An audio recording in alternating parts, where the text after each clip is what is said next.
Simon Harford, thank you so much for joining us at INSEAD Knowledge. You run a private equity firm, Actis, that invests in Africa. We've been hearing at this conference a lot about how Africa is beginning to take off. There's more and more investment coming in, but obviously there are still many issues, many problems in Africa, infrastructures, political stability, etc.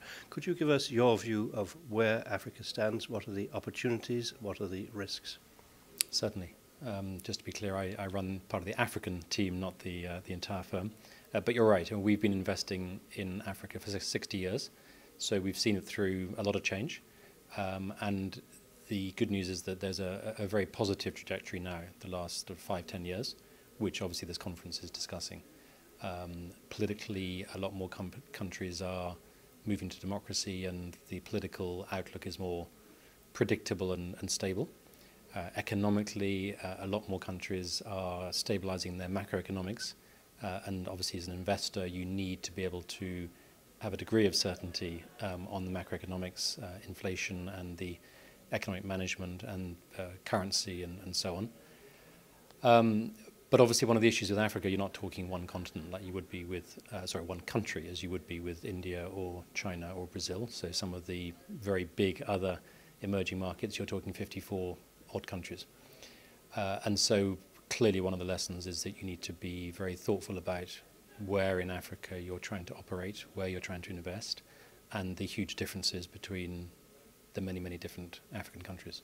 It's easy to be tempted by the major economies. Obviously you've got South Africa, which in some ways is an anomaly because its state of development is by far the greatest in Africa. And particularly its financial sector, its banking sector, its regulatory sector, its regulation is outstandingly good. So you've sort of got to think about South Africa slightly differently as a more mature, sophisticated market. But we do invest significantly in South Africa. If you go to West Africa, obviously it's dominated in many senses by Nigeria. But that's a bit misleading. Clearly it's a great investment destination in our view. We've got significant investment in Nigeria, notwithstanding the challenges. But you've also got other very important countries in West Africa, like Ghana, like Senegal, indeed Cote d'Ivoire. East Africa, you've got a series of individually slightly smaller countries, obviously, Kenya, Uganda, Tanzania. But what's happening very successfully in East Africa is the common economic zone, the East African community, where arguably of all the African regions, including the Southern African one, the East African community is probably doing most of the different economic communities to break down borders and barriers between the zone. So you increasingly can think of East Africa as a single investment destination rather than the individual countries. And what sort of sectors do you invest in? Today we invest in 5 sectors globally actually, but including in Africa. Financial services.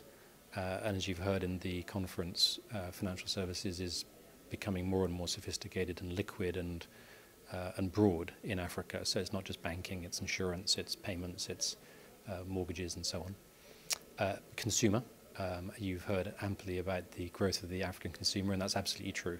So any form of consumer service or product would be of interest to us.